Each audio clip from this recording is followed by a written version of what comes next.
Olá, meu nome é Brendo, eu sou aluno de Artes Visuais da Universidade de Brasília e o nome da minha pesquisa é Arte Colaborativa, Experiências e Narrativa Verbo-Visuais em HQs. O nome do meu orientador é Luiz Carlos.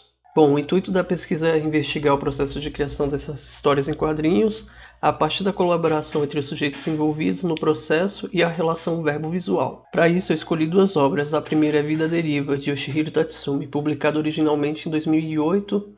E na obra, nós acompanhamos a vida de Tatsumi e seu início como mangaka.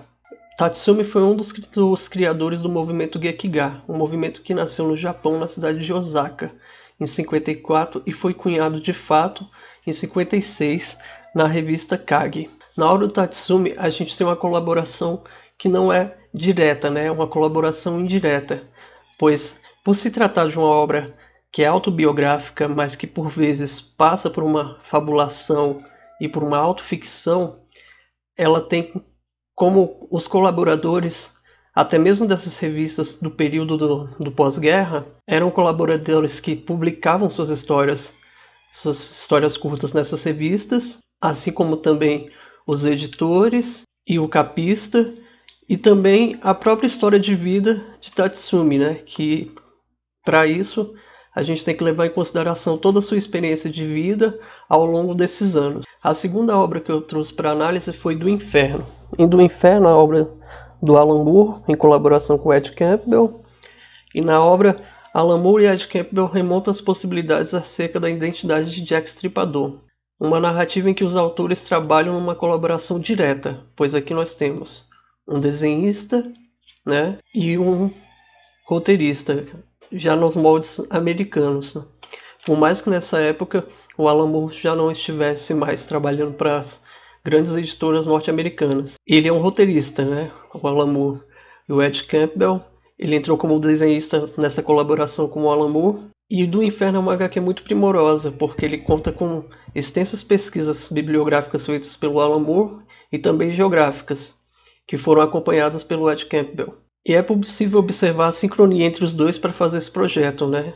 O Campbell procura acertar na escolha do traço e até mesmo na grafia usada nos balões de fala, enquanto o Moore se atenta aos mínimos detalhes para criar uma narrativa coerente e cheia de verossimilhança. Bom, aqui a gente vai para a colaboração verbo-visual. Nas histórias e quadrinhos, os quadros são dependentes uns dos outros para criar sequência e simultaneidade. Ou seja, há uma colaboração aí. As palavras nos balões também fazem parte da enunciação. E os elementos gráficos também são uma enunciação, o que seria o que o Philippe Marion, na década de 70, chama de grafiação. Sendo assim, é impossível analisar uma obra separando esses elementos. Ou seja, a grafiação ela vem para dar conta dos elementos gráficos, já que a enunciação ela dá conta do que é escrito, né, da palavra. Então, juntando os dois, nós temos essa mostração, que é o que de fato acontece no quadrinho.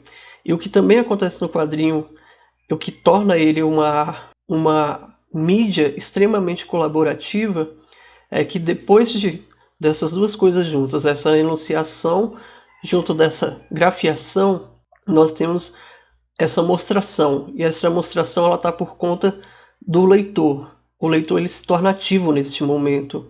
Então, o quadrinho ele é colaborativo desde os sujeitos envolvidos, assim como a gente viu no caso de Vida à Deriva, que é uma colaboração que não é direta, mas trata da história do Tatsumi, e para isso várias pessoas que passaram durante sua vida, assim como os colaboradores das revistas em que ele esteve, eles foram necessários para que as revistas existissem e para que o Gekiga criasse força, por mais que tenha sido um movimento efêmero.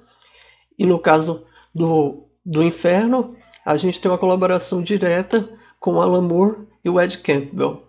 Porém, essas duas obras têm em comum isso. Elas têm a enunciação e a grafiação, e as duas nos permitem ter essa mostração no final. E nos permitem também, ao adquirir, né, o artefato, ao ler a obra, permite que essa ocularização aconteça para a gente, né, para nós leitores. E bom, a minha pesquisa é isso.